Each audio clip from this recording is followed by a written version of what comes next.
Luzon, Visayas at Mindanao, sumating po ang biyaya at kapayapaan mula sa ating Diyos Ama, sa ating Panginoon Kristo. Muli po, ito po programa Apostolic Back to the Bible, kung saan po ay nagpapahayag ng mga salita ng Diyos mula sa banal na kasulatan. Bago po tayo mag-umpisa, ay tayo po ay dadaan sa mga pagbati.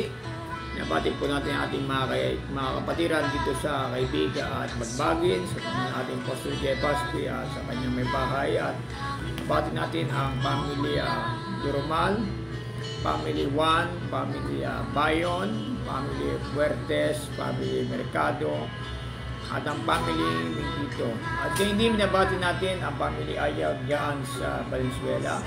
At sa lahat ng ating mga kapatiran na patuloy na sumusubaybay sa ating programang Apostolic Back to the Bible.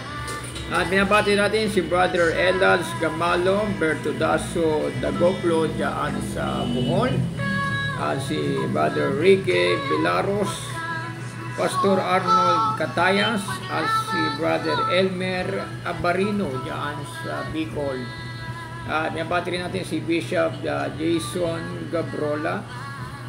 Sa lahat po ng ating mga kaibigan na pastor, kanya Pastor Resty Tihome, na Pastor Walter, no? Din kay na Pastor Jimmy Estomago diyan sa North Sagaray. At ngayon din minabati din natin mga kaibigan at mga kapatid ang ating kapatiran diyan sa Hungary na si Brother Norvin Saren at Sister Ariela diyan sa Dubai. At ngayon din binabati natin ating mga kaibigan sila Brother Albert Ilisan at Brother Anjo Ilisan at kay Tatay Orly. At sa lahat ng ating mga kapatiran at sa lahat ng ating mga viewers na sumusubaybay sa Apostolic Back to the Bible. At sa lahat po ng ating mga viewers dyan ay tayo po ay tuloy-tuloy na mga kaibigan at mga kapatid. At tayo naman ay tatalakay muli ng isang pinakamagandang topiko ngayong hapon. At tayo po ay magbibigay mga kaibigan ng mensahe sa inyo tungkol po sa pinapayagan ba ng Diyos na magkaroon ng pastora, no? O maging leader ang mga babae sa loob ng iglesia. Kasi marami tayong mga kaibigan na nakikilala na una ay hindi sila naniniwala rito na pwede maging pastora yung mga babae. At ngayon ay naging pastora na, pwede na maging pastora yung mga babae sa loob ng iglesia. Pero iyan po ba mga kaibigan ay pinapahintulot ng ating Panginoon Diyos na ang mga babae ay maging leader o maging pastora sa loob ng iglesia? Bagamat lang mabasa na pastora sa Bible, pero pagka ang babae ay binabilang bilang pastor, ang tawag ng mga tao ay pastora mga kaibigan. Ngayon sa banal na kasulatan ay babasahin muna natin ang sa Isaiah 3 at ang bersikulo po ay 12. Ito po ang pagpapahayag ng banal na kasulatan. Ito po ang sabi: tungkol sa aking bayan, mga bata ang mga mamimigati sa kanila, at mga babae ang mga pupuno sa kanila. O bayan ko, silang nagsisipatnubay sa iyo, mga liligaw sa iyo, at sisira ng daan ng iyong mga landas.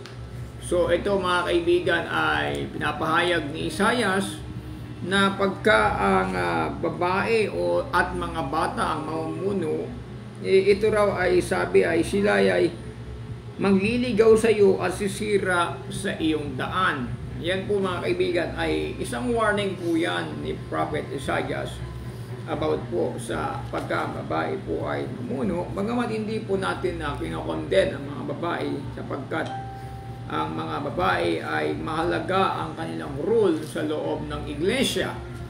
So kung titignan natin mga kaibigan at mga kapatid, mula pa po sa pasimula sa Genesis chapter 2, ay makikita po natin sa Genesis chapter 1 verse 26, at sinabi ng Diyos, lalangin natin ang tao sa ating larawan ayon sa ating wangis, at magkaroon sila Yung salita pong sila, that is plural.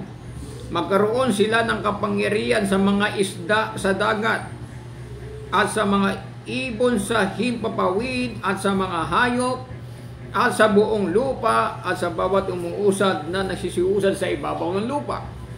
At nilalang ng Diyos ang tao ayon sa kanyang sariling larawan.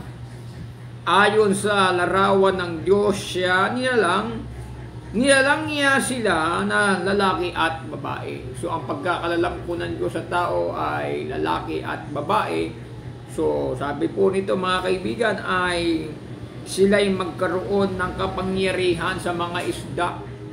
So isabihin sa talatang ito ay makikita po natin na equal ang babae sa kalalaki pagdating po sa pamumuno sa dito mga kaibigan sa daigdig na ginawa ng ating Panginoon Diyos. No, sabi doon sila ay magkakaroon ng kapangyarihan sa mga isda sa dagat, sa mga ibon sa himpapawid, at sa mga hayop, at sa buong lupa, at sa bawat umuusad na nagsisiusad sa ibabaw ng lupa.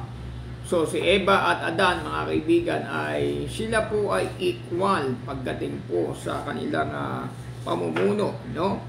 Pero dumating ang araw mga kaibigan at mga kapatid ng ang babae po ay natukso ng serpiente o ng ahas ay nagkaroon po ng pagkakaiba ang babae at lalaki.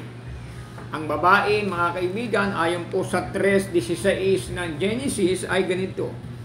At sinabi niya sa babae, pararamihin kong lubha ang iyong kalumbayan at ang iyong paglilihi. Manganganak kang may kahirapan at sa iyong asawa ay papahinuhod ang iyong kalooban at siya'y papanginoon sa iyo. So dahil nagkasala po ang babae mga kaibigan at mga kapatid, ang babae daw po ay papahinuhod sa kanyang asawa at siya ay papanginoon sa kanyang asawa. Isang halimbawa po dito mga kaibigan, ang sa unang Pedro sa 3 ay ano ang pagpapahayag ng banal na kasulatan. Tungkol po ito kay Sarah at kay Abraham. Sa 3 at ang bersikulo po ay 5, ito po ang pahayag ng banal na kasulatan. Sapagkat ng unang panahon ay ganito naman nagsigayak ang mga babaeng banal na nagsisiasat sa Diyos na pasakop sa kani-kanyang asawa, na gaya ni Sarah na tumalima kay Abraham na kanyang tinawag na Panginoon, na kayo ang mga anak niyang ngayon, ngunit nagsisigawa kayo ng mabuti at hindi kayo nakatatakot sa anumang kasindakan. So mapapansin po natin mga kaibigan, sabi po rito sa 1 Pedro 3 at ang bersikulo ay 6 ay tinawag ni Sarah na Panginoon si Abraham, no? Kaya mapapansin po natin na talaga ang babae ay bumaba po mga kaibigan yung otoridad niya kaysa sa lalaki dahil ng una ay lahat ay pinapasakop ng Diyos lahat sa kanilang mga kamay. At makikita natin na nagkasala po si Adan at si Eva. Si Eva po mga kaibigan, ang nadaya po siya ng serpiente ay siya po ay sinabihan ng Diyos na ikaw ay papahinuhod sa iyong asawa at siya ay papanginoon sa iyo. So makikita po natin, nang una po ay equal ang babae at lalaki. Pero na nagkasala po ang babae, nahulog po mga kaibigan at sa daya ng serpiente, ang babae po ay siya po ay nagpapahinuhod sa kanyang asawa at siya ay papanginoon sa kanyang asawa. At gayon din naman ang pahayag ng ating Apostol Pablo sa 1 Korinto 11 at ang bersikulo po ay 3. Ito po ang pahayag ng banal na kasulatan. Datapwat ibig ko na inyong maalaman na ang pangulo ng bawat lalaki ay si Kristo at ang pangulo ng babae ay ang lalaki at ang pangulo ni Kristo ang Diyos. Ang Diyos po ang naglagay ng design na ang pangulo ng babae ay ang lalaki. At ang pangulo naman ni Kristo ay walang iba kundi ang Diyos. Hindi natin pwede baliktarin ang sistema dahil ang yan po ang nakasulat na ang pangulo ng babae ay ang lalaki. At ang gampanin po ng babae sa kanyang asawa ay malaking po ang kanyang gampanin sapagkat sabi po sa aklat ng Efeso, kung mapapansin po natin ay ganito po ang sabi sa 5 at ang bersikulo po ay 22. Mga babae, pasakop kayo sa inyong sariling asawa na gaya ng sa Panginoon. Sapagkat ang lalaki ay pangulo ng kanyang asawa. Gaya naman ni Kristo na pangulo ng iglesia na siya rin ang tagapagligtas ng katawan. Maliwanag na ang pangulo ng babae ay ang lalaki, mga kaibigan at mga kapatid. Ngayon po, yan po ay pinag-uusapan po natin sa mag-asawa po yan. Pero tingnan naman po natin sa loob ng iglesia. Kasi ang kanilang sinasabi ay yung tungkol po kay Phoebe. Na si Phoebe raw ay servant, no? Siya raw ay lingkod sa iglesia. Siguro ang kanilang interpretasyon pag sinabing servant, tumutukoy ito mga kaibigan na pagiging pastor o kaya ito ay isang ebanghelista. Pero kung titignan po natin sa Romans chapter 16 verse 1, sabi rito ay ipinagtatagubilin ko sa inyo si Phoebe na ating kapatid na babae, nalingkod sa iglesia na sa Caesarea. So makikita po natin mga kaibigan at mga kapatid, si Phoebe ay pinagtagubilin po ni Apostol Pablo sa mga taga-Roma na ito raw si Phoebe ay lingkod sa iglesia. No, pag sinabing lingkod, akala siguro ng iba, pag sinabing lingkod, yung kagaya ng posisyon ng bilang apostol, propeta, ebanghelista, guro at pastor. Hindi po yan mga kaibigan. Si Phoebe po, pag mapapansin po natin, sa English, yung salitang lingkod ay servant. At kung titignan naman natin mga kaibigan, dito po sa Greek, ito po ay diakonis or diakonesa. No? Yung iba naman, pag lalaki po ay diakono. Pag babae ay diakonesa, na ang ibig sabihin ay servant, katulong, at lingkod. Hindi po yung katulong na kaya po ng katulong natin sa bahay. Hindi po yun mga kaibigan. So, kung papalitan natin para mas maganda ay assistant. No? Si Phoebe po ay naging assistant ni Apostol Pablo sa kanyang pangangaral. Kaya siya ay lingkod sa iglesia. Anong klaseng lingkod o servant? Si Phoebe. Si Phoebe po ay tinatawag po nila na sokorer. Pag sinabing sokorer, ito po mga kaibigan ay full supports, no, sa mga kapatiran at lalo na kay Apostol Pablo. Tinatawag din nila itong tagapagligtas, no, yung salitang sokorer, at bukas palad sa pagtulong o suporta sa kay Pablo at gayon din sa mga kapatiran.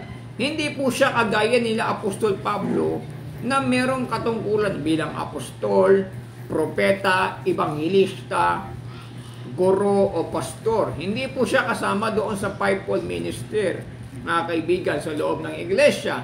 So, si Pablo, siya ay assistant niya si Phoebe.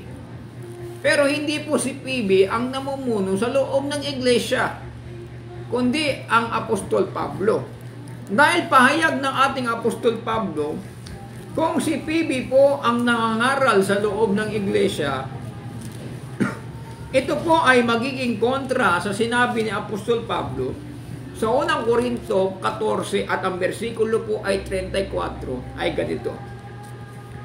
Ang mga babae ay magsitahimik sa mga iglesia. Ito po ay plural. Magsitahimik ang mga babae sa mga iglesia. Kung mapapansin natin mga kaibigan, no? Let your women keep silent in the churches.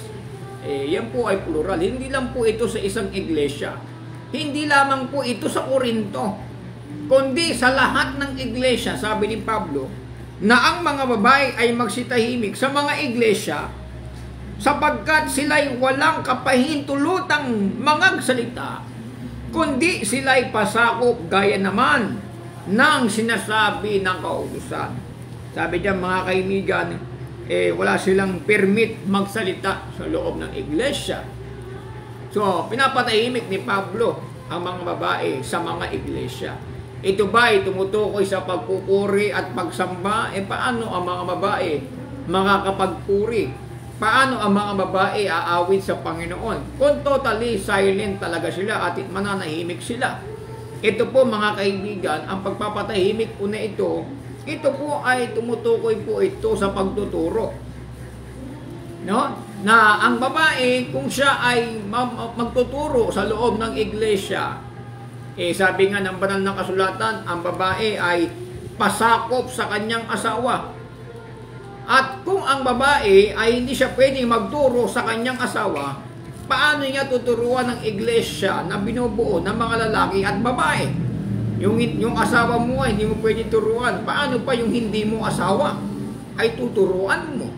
Kaya iyan ang pinapakita ni Pablo. Kaya ang sabi ni Pablo sa 33, ang Diyos ay Diyos ng kaayusan at hindi Diyos ng kaguluhan. So merong otoridad si Apostol Pablo na pagsabihan na ang mga babae ay magsitahimik sa loob ng iglesia. Yung salita pong magsitahimik sa loob ng iglesia, ito po mga kaibigan ay, kung mapapansin po natin sa ibang definition ng Greek, yung babae, kung meron man siyang makita sa loob ng iglesia o na obserbahan niya yung mga bagay sa loob ng iglesia, matuto siyang tumahimik o maglagay siya ng lihim. No? Kasi sabi ni Pablo, kung titigan mo sa 35, at kung ibig nilang maalaman ng anumang bagay, magtanong sila sa kanilang asawa sa bahay. Sapagkat mahalay na ang isang babae ay magsalita sa iglesia. Kasi ito mga kaibigan, ang point dito sa 1 Corinthians chapter 14, ito po ay patungkol sa pagsasalita ng iba't ibang wika. Kung ang babae, mga kaibigan, ay kasama ng kanyang asawang sumasampalataya at ang babae ay hindi sumasampalataya, siyempre magkataka yung babae, ano yung ginagawa nila, bakit sila ay nagsasalita ng iba't ibang wika. Kung meron siyang tanong, mga kaibigan, tungkol sa iglesia, huwag niyang itanong doon sa loob ng iglesia, kundi itanong niya sa kanyang asawa pag uwi nila sa bahay, sapagkat mahalay sa babae ang magsalita sa loob ng iglesia. Kasi magkakaroon po kasi yun ng kaguluhan. Kasi yan po ay panahon na ang mga kapatiran sa loob ng iglesia ay nagsasalita ng iba't ibang wika at ito ay naobserbahan ng asawang babae. No, kaya ibig niyang tanungin ang kanyang asawa kung ano yung mga bagay na ito. Ngunit sabi ni Pablo, ang Diyos ay Diyos ng kaayusan. Kung meron kayong tanong tungkol sa mga bagay na naobserbahan ninyo sa loob ng iglesia, kagaya ng pagsasalita ng iba't ibang wika, pag uwi ninyo sa bahay, pwede nyo tanungin ang inyong asawa. Yun po ay tanda ng pagpapasakop po ng mga babae sa salita at kautusan ng ating Panginoon Diyos. Kaya nga sabi rito, kundi sila'y pasakop gaya ng sinasabi ng kautusan. Kasi sa panahon ng mga Corinthians, mga kaibigan, ang mga lalaki lang po ang pinapag-aral sa panahon na po yan. Ang mga babae sa Corinthians, sa church ng Corinthians, hindi po sila pinapaaral. Doon lamang po sila sa loob ng bahay. No? At ang mga lalaki, sila po ang pinapag-aral, sila ang nakakaalam. Kaya kung merong mga tanong ang mga babae ay tanungin nila yung kanilang asawa pag uwi nila sa iglesia, sa kanilang bahay. Kasi mahalay ang babae na magsalita sa loob ng iglesia. No, yun po yun mga kaibigan. Yun ang ibig sabihin ni Apostol Pablo at yun din po ang konteksto ng talata. Kaya sa banal na kasulatan, ang mga lalaki talaga ang ginawang leader ng ating Panginoon Diyos. Unang-una, Yung 12 tribes of Israel, puro lalaki po yan. Si Dina ay kasama rin po yan sa anak ni Israel. Pero hindi po siya sinama sa mga tribes kasi babae po si Dina. At gayon din mga kaibigan, ay ang Diyos ay pumili siya ng 70 elders, no? Sa Lucas chapter 10 verse 1, ang Diyos ay nag-appointed ng 70 elders. Puro lalaki po yan mga kaibigan. At sa Aklat po ng Gawa chapter 7 verse 1 to 5, ang Diyos ay pumili rin ng 7 mga lalaki. Kasama po dyan si Esteban. At gayon din, namili rin ng Panginoong Jesucristo ng 12 apostol. Alam naman natin na ang 12 apostol ay puro ito mga lalaki. Kaya paano sasabihin natin na ang babae ay kailangan maging leader sa loob ng iglesia? No? Dahil ang pangulo ng babae ay ang lalaki. Hindi natin pwede baliktarin. Pero ngayon pinapayagan po yan sa mga ibang iglesia na ang babae sila ang maging pastora, sila ang maging leader sa loob ng iglesia. Yan po ay lalabag sa banal na kasulatan, mga kaibigan at mga kapatid. Saan natin dadalhin yung mga tao na pangangaralan natin? Dapat ilagay natin, no, ang babae sa tamang posisyon. Kung ano ang nararapat na ibinigay sa kanya ng Diyos na posisyon. Kung ang babae siya po ay katuwang, katulong sa loob ng iglesia, yun lamang po ang gampanin ng babae sa loob ng iglesia. Sapagkat ang pagpapastor po mga kaibigan o bilang obispo, ito po mga kaibigan ay para lamang ito sa mga lalaki. Pakinggan niyo po sa unang Timoteo 3 at ang bersikulo ay 1. Ito binabaliwala ito ng iba yung 1 Timothy 3:1. Tingnan niyo po. Tapat ang pasabi kung ang sino man ay magsisikap na maging obispo ay mabuting gawa ang ninanasa. Dapat nga na ang obispo ay walang kapintasan, asawa ng isa lamang babae. Yung obispo pala mga kaibigan, meron lamang isang asawang babae. Ibig sabihin, tumutukoy lamang ito sa lalaki. Sa 4, pakinggan nyo. Namamahalang mabuti sa kanyang sariling sambahayan, na sinusupil ang kanyang mga anak na may buong kausayan. Ngunit kung ang sino man nga'y hindi marunong mamahala sa kanyang sariling sambahayan, paano makapamamahala sa iglesia ng Diyos? Ito palang mga kaibigan, namamahala pala ito Namamahala ito sa kanyang sariling sambahayan. Pagka obispo ka bala, kailangan meron ka lamang isang asawang babae. Hindi palaaway, mahinahon ang pag-iisip, mahusay, mapagpatuloy. Bukas yung kanyang bahay, mga kaibigan. At sapat na makapagturo. Hindi magulo, no? Hindi palaaway, kundi malumanay. Hindi mapakipagtalo. Hindi maibigin sa salapi. Tuloy. Namamahalang mabuti sa kanyang sariling sambahayan. Yun po yung kwalifikasyon bilang obispo o pastor. Na yung pastor, mamumuno siya sa kanyang sariling sambahayan. Hindi naman pwede na yung babae mamuno sa kanyang sariling sambahayan. Ang mamumuno sa kanyang sariling sambahayan ay walang iba kundi ang lalaki.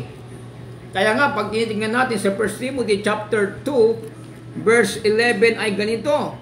Ang babae ay mag-aral na tumahimik na may buong pagkapasakop. Ngunit hindi ko ipinapahintulot na ang babae ay magturo ni magkaroon ng pamumuno sa lalaki, kundi tumahimik. Sa English, mga kaibigan, mga kapatid, yung aagawin yung otoridad ng isang lalaki. So yung otoridad ay nasa lalaki dahil ang dahilan, sabi dito sa 13, sapagkat si Adan ay siyang unang nilalang saka si Eva. At si Adan ay hindi nadaya, kundi ang babae ng madaya ay nahulog sa pagsalangsang. Yung pala ang reason kaya ang babae pasakop sa kanyang asawa sapagkat ang unang nilalang ay si Adan. Kung hindi nilalang si Adan, hindi magkakaroon ng Eva. Dahil si Eva galing kay Adan. At ang unang nahulog sa pagkakasala ay walang iba kundi si Eva, hindi naman si Adan. Nadamay lang naman si Adan, mga kaibigan at mga kapatid. So kaya kinuha ng Diyos na mamuno sa loob ng iglesia ay ang lalaki, mga kaibigan at mga kapatid. Sabi diyan, hindi baguhan. Sabi diyan, mga kaibigan, hindi dapat baguhan. Hindi palalo. So, ayan po ang pahayag ng banal na kasulatan. Kasi hindi ka pwede maging obispo kung mahina yung loob mo. Kaya nga, ang kinukuha ng Diyos na obispo, yung mga lalaki. Kasi ang mga lalaki, matatag ang loob. Pagka ang babae naman naging pastora, baka pagka nagpasaway ang mga membro, magre-resign na agad yung babae.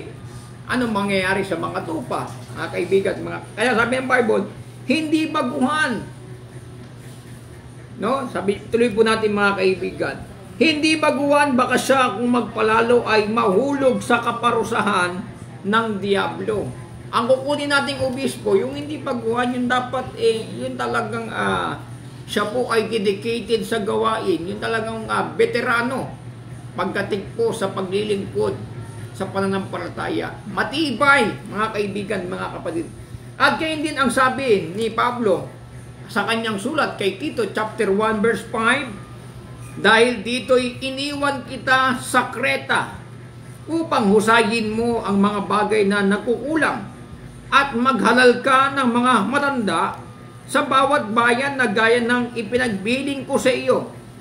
Kung ang sino mang walang kapintasan, asawa ng isang babae lamang. Lalaki talaga ang mga hihirang, mga kaibigan Ang hirangin ng mga obispo, talagang mga lalaki na may asawa lamang isa. Natin. Kung ang sino mang walang kapintasan, asawa ng isang babae lamang, na may mga anak na nagsisisampalataya, na hindi maisusumbong sa pagliligalig o swail. Sapagkat dapat na ang obispo ay walang kapintasan, palibasay sa katiwala ng Diyos, hindi mapagsariling kalooban, hindi magagalitin, hindi manggugulo, hindi palaaway, hindi masakim sa mahalay na kapakinabangan, kundi mapagpatuloy, maibigin sa mabuti, mahinahon ang pag-iisip, matuwid, banal at mapagpigil, na nananangan sa tapat na salita na ayon sa turo, upang umaral sa magaling na aral at papaniwalain ang nagsisisalangsang. Yan po ang kwalifikasyon ng obispo, mga kaibigan. Sabi niya, bakit tinawag na obispo, Buddy Ariel? Sabi ng iba, kaya raw bishop kasi marami daw hawak na pastor. Saan mo nabasa sa Bible yun, mga kaibigan? Kasi sa Bible, pag sinabing mga bishop, ito po yung mga elder. Ito yung mga matatanda sa iglesia. Ang gumawang bishop sa kanila ay ang Espiritu Santo. Kung titingnan niyo po sa Gawa 20 at ang bersikulo po ay 17, ay ganito ang pagpapahayag ng banal na kasulatan. Sabi diyan sa 17, at mula sa Mileto ay nagpasugo siya sa Epeso at ipinatawag ang mga matanda sa iglesia. No, pinatawag yung mga matanda sa iglesia. Anong ginawa, mga kaibigan, doon sa mga matanda sa iglesia na mula sa Epeso, sa 20? Sabi diyan sa 28, ingatan ninyo ang inyong sarili at ang buong kawan. Ito yung mga matanda sa iglesia, may mga kawan ito. Ano sabi?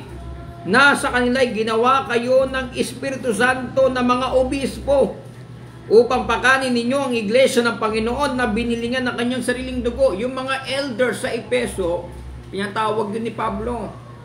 Pinagbilinan niya na ingatan ninyo ang inyong sarili at ang inyong mga kawan. Bakit? Ginawa kayong mga obispo ng Espiritu Santo.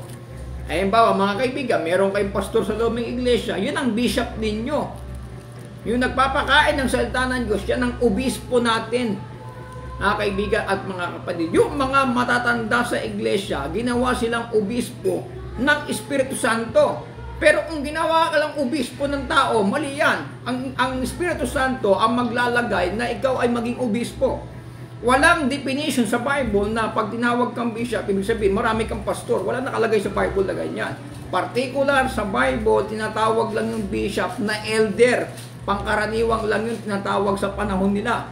Kaya nang pinatawag ni Pablo yung mga elder doon sa Efeso, sabi niya, ingatan ninyo ang iyong sarili, ginawa kayong mga obispo ng Espiritu Santo.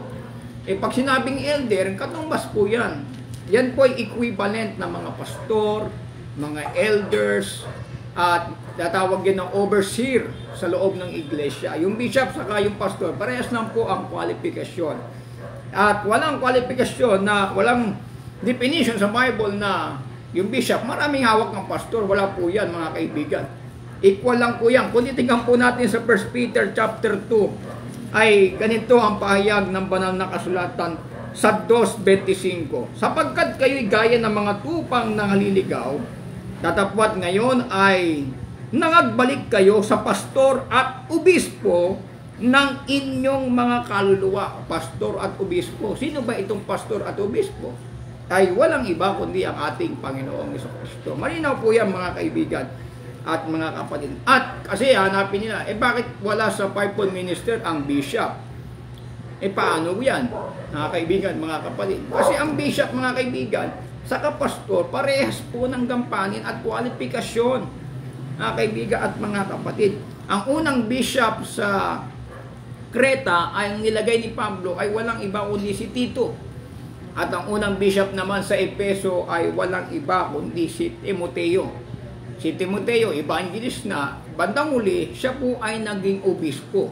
Dahil nangangalaga na rin po siya ng kawan o ng mga tupa, mga kaibigan. At ang gumawang obispo sa kanya ay walang iba kundi ang Espiritu Santo. Hindi po tao na ahalal ka ng tao na kaya ka naging bishop dahil marami ka ng pastor. Wala pong ganyan definition sa Bible, mga kaibigan at mga kapatid. Para lang tayo yung paniniwala natin, yung parang dati nating paniniwala, mga kaibigan at mga kapatid. So, sa fivefold minister, may apostol, propeta, evangelista, guro, at pastor. Yan para ang iglesia po ay maging sakdal, para ang iglesia ay maiharap sa Diyos na walang dungis at walang kapintasan. Kompleto na po yan. May pastor na, may propeta. Ang gampanin ng pastor ay pangalagaan niya ang kanyang tupa, gayon din ang obispo. At ang gampanin naman ng ebangelista ay ipangaral ang salita ng Diyos, whether yan sa loob ng iglesia o sa labas ng iglesia. At ang gampanin naman, mga kaibigan at mga kapatid, ng guro, siya po ay magtuturo sa loob ng iglesia, mga kaibigan at mga kapatid. At ang apostol naman, hindi gaya ng apostol dati. Ito po ay kaloob ng pagiging apostol. Kaloob yan, mga kaibigan, yung pagiging apostol. At yung pagiging propeta, kaloob po yan, hindi kagaya ng kay Moises. Yung kay Moises kasi, pagtawag, ang sa ating po pagiging propeta, kaloob. Kaya pag akyat ni Kristo sa langit, mga kaibigan, yung kaloob na nasa kanya ay ibinigay niya sa atin. Kaya yung iba, nagkaloob maging apostol, naging propeta, naging evangelista. Halimbawa, mga kaibigan, isa kang miyembro sa loob ng iglesia, nakakita ka ng pangitain. At alam mo ang mangyayari sa kasalukuyan, meron kang kaloob na propeta. Pero hindi ka gagaya ng propeta nila Moises. Yan ay kaloob na pagiging propeta sa loob ng iglesia. Gifts na lang ang pagiging apostol mo at pagiging propeta natin, mga kaibigan. Hindi kagaya ng pagtawag ng kagaya ng mga propeta noon na mula pa lang sa tiyan ng kanilang mga magulang, propeta na. Tingnan natin sa panahon ni Jeremias. Sa Jeremias 1 at ang versikulo ay 5 ay ganito. Bago kita inanyuan sa tiyan ay nakilala kita. Bago ka lumabas sa bahay bata ay pinapaging banal kita. Inihalal kitang propeta sa mga bansa. Iba yung pagiging propeta po ni Jeremias.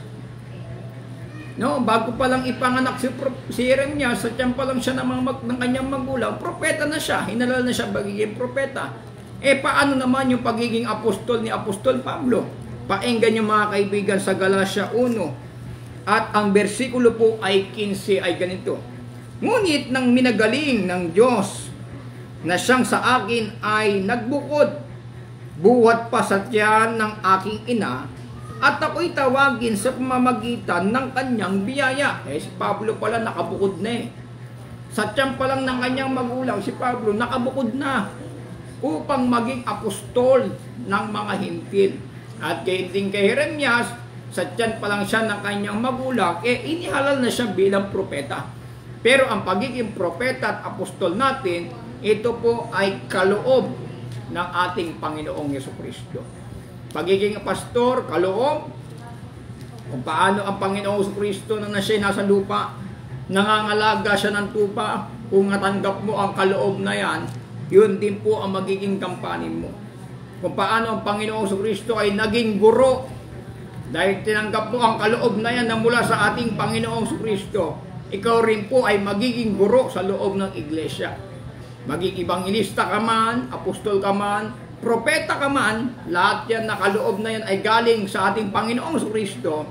Ito po ay magagamit sa iglesia upang sa ikasasakdal ng mga banal sa gawaing paglilingkod sa ikatitibay ng katawan ng ating Panginoong Jesucristo. Yan po yan mga kaibigan at mga kapatid. So napakahalaga na malaman po natin kung sino pa dapat ang nilagay ng Diyos sa loob ng iglesia. Ang babae ba pwede ba maglagay? Ang Diyos ba ay naglagay ng babae na leader o pastora sa loob ng iglesia? Wala po sa Bible ang ganyang katuruan. Ngunit ito po ay pinipilit ng iba na pwede raw ang babae maging pastora. Sa mga ibang apostolic, pwede raw yun. Kasi ang kanilang katwiran ay ito. Sa 3:27 ng Galatia. Tignan po natin. Sapagkat ang lahat na sa inyo'y binautismuhan kay Kristo, ay ibinihi si Kristo. Walang magiging Hudyo o Grego man. Walang magiging alipin o malaya man. Walang magiging lalaki o babae man. Sapagkat kayong lahat ay iisa kay Kristo Jesus. At kung kayo kay Kristo, kayo ay binhi ni Abraham at tagapagmana ayon sa pangako. Sabi ni daw mga kaibigan, wala nang Hudyo, wala nang Griego, wala nang alipin, wala nang malaya, wala nang babae, wala nang lalaki, kundi kayo ay iisa kay Kristo Jesus. Kaya kung pag sinabi raw na iisa, pagka ang lalaki ay pwedeng maging pastor, pwede na rin maging pastor ang babae dahil iisa nga. Wala nang Hudyo, wala nang Grego, wala nang babae, wala nang lalaki. Yun po ba ang kahulugan mga kaibigan ni Apostol Pablo? Ayon sa konteksto ng talata, tignan po natin kung saan sila iisa mga kaibigan at mga kapatid. Sabi rito mga kaibigan sa 25, datapwat ngayon dumating na ang pananampalataya na wala na tayo sa ilalim ng tagapagturo. Sapagkat kayong lahat ay mga anak ng Diyos sa pamamagitan ng pananampalataya kay Kristo Jesus. So tayo pala mga kaibigan, mga anak tayo ng Diyos sa pamamagitan ng pananampalataya kay Kristo Jesus. Kaya pagka biniis mo si Kristo, pag sumampalataya ka sa Panginoong Jesucristo, bibiis mo si Kristo at ikaw ay tatawaging anak ng Diyos.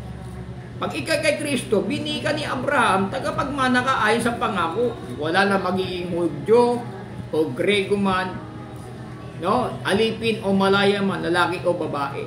Saan tayo iisa? Iisa tayo sa pananampalataya kay Kristo. Iisa tayo bilang anak ng Diyos. Mahalaga ba mga kaibigan, paano tayo naging isa sa pananampalataya sa ating Panginoong Jesucristo? Nasa banal na kasulatan pa yan. Tingnan po natin sa Efeso ay ganito sa 4 at ang bersikulo po ay 12. Ito ang pinagustong ipaabot sa atin ni Apostol Pablo.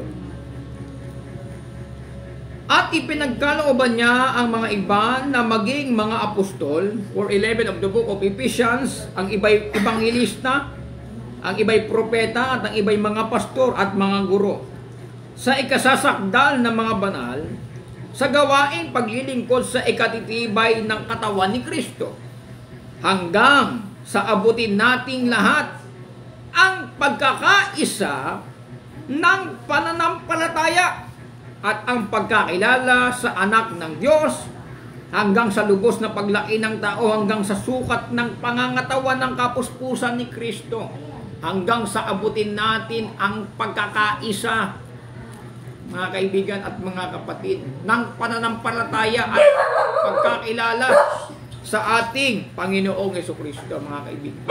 Yan po dapat ang malaman nila, mga kaibigan. Ayon sa konteksto, tayo po ay iisa kay Kristo bilang anak tayo ng Diyos, dahil kaya tayo naging anak ng Diyos dahil nanampalataya tayo sa ating Panginoong Jesucristo. Tatawagin tayong anak ng Diyos ayon sa John chapter 1 verse 12, na ang mga nagsisampalataya sa kanyang pangalan ay binigyang karapatang tawaging mga anak ng Diyos. Iisa tayo, mga kaibigan, kay Kristo dahil sumampalataya tayo kay Kristo, at dahil sa ating pananampalataya kay Kristo, tayo ay anak ng Diyos. Iisa yun sa pagiging anak ng Diyos. Wala ng Hudyo, wala ng Grego, kasi ang unang, mga kaibigan, ang kinikilala lamang, mga kaibigan, noon ng mga anak, yung Israel. Hindi kasama ang mga Hintil. Pero dahil ang mga Hintil ay sumampalataya sa Panginoong Jesucristo, sila rin ay naging anak ng Diyos. Kaya sa paningin ng ating Panginoon, mga kaibigan, pagka ikay sumampalataya sa Panginoong Jesucristo, ay tatawagin kang anak ng Diyos, ikaw ay binhi ni Abraham. Pagka binhi ka ni Abraham, kahit anong lahi mo, hindi, wala nang tatawaging Hudyo, wala nang Grego, wala nang Alipin, wala nang Malaya, wala nang babae at lalaki, iisa na tayo kay Kristo Jesus. Doon tayo iisa kay Kristo Jesus, hindi sa posisyon. No, hindi sa pagiging leader sa loob ng iglesia. Iisa tayo sa pananampalataya, iisa tayo sa pagiging anak ng Diyos, na kagaya ng mga Israelita, na ang Diyos talaga ay hindi na nagkatangi ng tao pagdating po sa grace, sa biyaya, mga kaibigan, mga kapatid. Doon po iisa ang mga mananampalataya, hindi isa sa pagiging pastora o magiging isa sa posisyon. Wala po yan sa Bible, mga kaibigan, mga kapatid. Kaya nga, ipinapangaral namin sa inyo na yan ang tunay na aral, turo ng mga apostol. Hindi magulo ang aral, kundi ang aral na ibinigay sa atin ay malinaw, mga kaibigan at mga kapatid.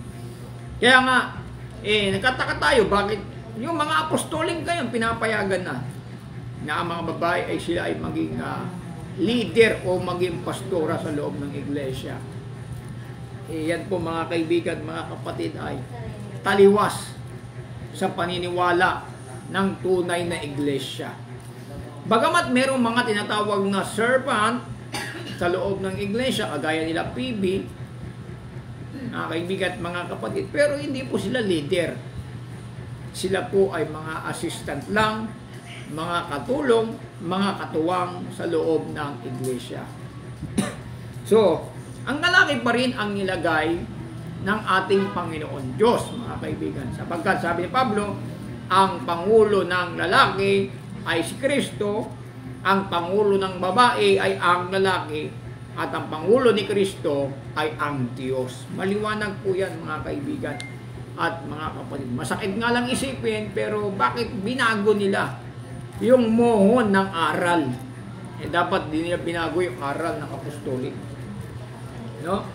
Kung tayo po ay totoong apostolik, kung ano yung turo at aral ng mga apostol, gampanan natin, mga kaibigan. Sa bautismo, wala na tayong problema pagdating sa bautismo. Parehas po tayo na bautismohan sa pangalan ng Panginoong Jesucristo.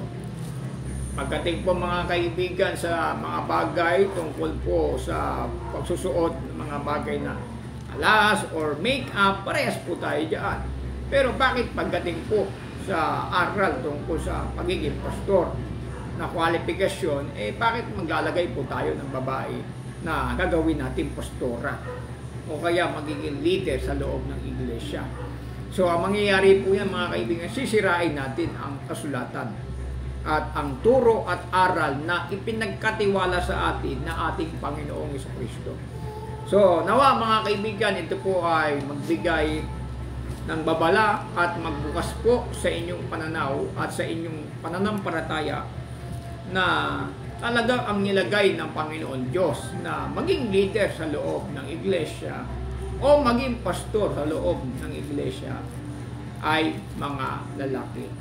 Kaya nga ang Panginoon, nang siya po ay nagkatawang tao, ang kanyang gender ay lalaki, mga kaibigan at mga kapatid. No, lalaki po ang Panginoong Jesucristo. Kaya nga sa Bible, ang lalaking si Jesucristo. So, thank you very much. At minabati natin si Sister Roda de Roman, si De Los Santos Agurob. Agurob ba to? Si Brother Luis, no? Sa lahat po ng ating mga viewers na patuloy sumusubaybay sa ating programa. Pwede po tayo magtanong. Salamat bro na tinatalakay mo yan. Kaya maraming UPC na naniniwala na pwede ang babae. Thank you. Yung aral nila, dati naman, di naman pwede na mga United Pentecostal Church, dati naman di naman sila nagpapatayo ng babaeng pastor online, may nagtuturo na rin na ang babae nagtuturo, nangangaral, may tinatawag silang mga pastora, at yung ibang mga apostolic na rin, hawaan na rin. Kaya nga yung UPC nahati yan May grupo na pwedeng mangaral, maging pastor ang mga babae. Meron naman isang grupo ng UPC na hindi nila pinapaintulot na mangaral ang mga babae. Mga kaibigan at mga kapatid. So, nagkaroon ng paghahatian, mga kaibigan, parang North Korea and South Korea. Meron kanya-kanyang leader, mga kaibigan at mga kapatid. Wala silang united o unity o pagkakaisa. Bakit pa kayo tinawag na united? No? Bakit pa kayo tinawag na united kung yung aral ninyo hati-hati pala? Mga kaibigan, pagka-united, hindi po yan hiwa-hiwalay. Pagdating sa aral, iisa lang po ang aral. Iisa lang po ang practice.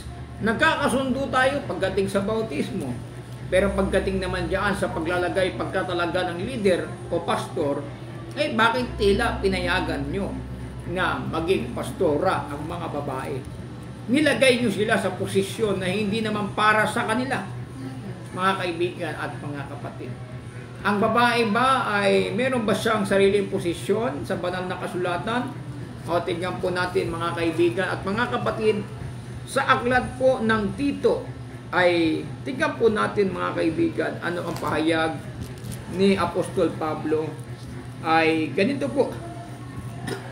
Titus chapter 2 verse 3 ay ganito po ang pagpapahayag ng banal na kasulatan. Chapter 2 verse 3 of the book of Titus. Gayon din ang mga matatandang babae ay maging magalang sa kanilang kilos, hindi palabintangin, ni paalipin man sa maraming alak, mga guro ng kabutihan, upang kanilang maturuan ang mga babaeng may kabataan na magsiibig sa kani-kanyang asawa, magsiibig sa kanilang mga anak, mangagpakahinahon, mangagpakalinis, mangagpakasipag sa bahay, magagandang loob, pasakop sa kani-kanyang asawa, upang wag lapastanganin ang salita ng Diyos. Kaya yung mga babae na mga matatanda sa loob ng iglesia, pwede nilang turuan yung mga babaeng mas bata na merong mga asawa na sila'y pasakop sa kani-kanyang asawa, maging masipag sa kanilang bahay, maging mahinahon, maging mapagmahal, maging mapagkalinga sa kanilang mga anak.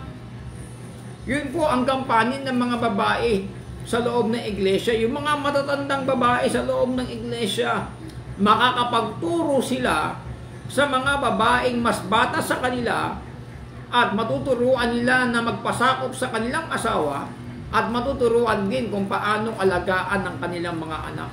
Pwedeng magturo ang babae sa loob ng iglesia. Pero magtuturo ang babae sa kapwa niya babae at sa mga bata. Pero pagkadating po sa loob ng iglesia, in general, ang magtuturo po ay ang pastor. Mga kapatid, ang pastor po ang tuturo, pastor na lalaki ang magtuturo. Hindi pwede magturo ang babae in general, mga kaibigan, mga kapatid. Bakit? Kung sa asawa mo nga, hindi ka pwedeng magturo. Lalo na sa loob ng iglesia na merong mga lalaki at babae. Hindi mo nga pwede turuan yung asawa mo. Tuturuan mo pa ba yung asawa ng iba? Sariling asawa mo nga, hindi mo pwedeng turuan. Paano na yung hindi mo asawa? Yun po yun, mga kaibigan. Malalapastangan po natin ang salita ng Diyos. Sabi po ni Apostol Pablo. Kaya ang mga matatandang babae sa loob ng iglesia, tinuturuan nila yung mga babaeng mas bata kung paano sila magpapasakop sa kani-kanyang asawa at kung paano nila tuturuan ang kanilang mga anak sa mabuting asal. Yan po ang gampanin ng mga babae sa loob ng iglesia, lalo na sa mga matatandang mga babae sa loob ng iglesia. Bakit kinukuha ng Panginoon yung mga babaeng matatanda sa iglesia na sila ay makapagturo? Kasi mga kaibigan, malaki na ang experience ng mga babaeng matatanda sa loob ng iglesia. Sabi nga ng banal na kasulatan, ang experience ay best teacher. No? Ito ay nagtuturo sa atin yung mga experience natin sa buhay. Ito ang nagbibigay turo sa atin. Sabi ni Job, the experience is the best teacher. Pag wala kang experience, mga kaibigan at mga kapatid, mahirapan po tayo.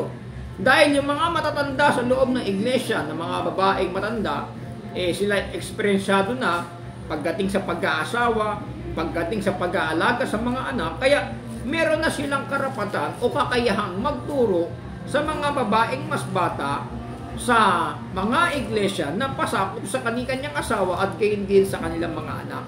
Yan po yan, mga kaibigan. Pero in general, magtuturo sila sa loob ng iglesia, hindi yun pinapahintulot ni Apostol Pablo. Mga kaibigan, mga kapatid. Kasi magiging malaking sampal yun sa mga lalaki, mga kaibigan, mga kapatid, na ang babae na ang magtuturo sa atin. Magiging sampal po yun. Sisirain po natin yung aral ng banal na kasulatan.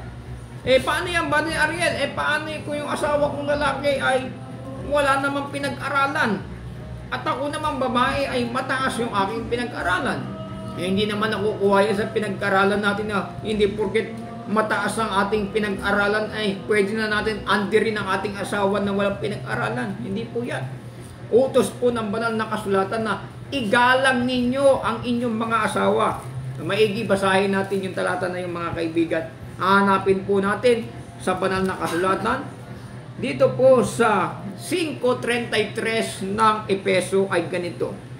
Gayunman ay umiibig naman ang bawat isa sa inyo sa kani-kanyang sariling asawa, gaya ng sa kanyang sarili. At ang babae ay gumalang sa kanyang asawa. Pinag-uutos ni Apostol Pablo, hindi po kung may sabi niyan, si Apostol Pablo ang nagsabi na ang bawat babae ay gumalang sa kanyang asawa. Kung ang asawa man nating lalaki, wala mang pinag-aralan, yung asawa nating lalaki magsasaka lang o kaya basurero lang, no? O kaya ang trabaho niya mababang uri lang, construction worker lang, utos pa rin ng Bible na igalang natin ang ating asawa, mga kaibigan at mga kapatid. Lalong-lalo na kung ang ating asawa ay mananampalataya at naglilingkod ng tapat sa ating Panginoon Diyos. So gusto ng mga babae, gusto nyo maligtas, mahalin ninyo ang inyong mga asawa. Galangin ninyo ang inyong mga asawa, mga kaibigan at mga kapatid. So, yan po ang aral ng banal na kasulatan.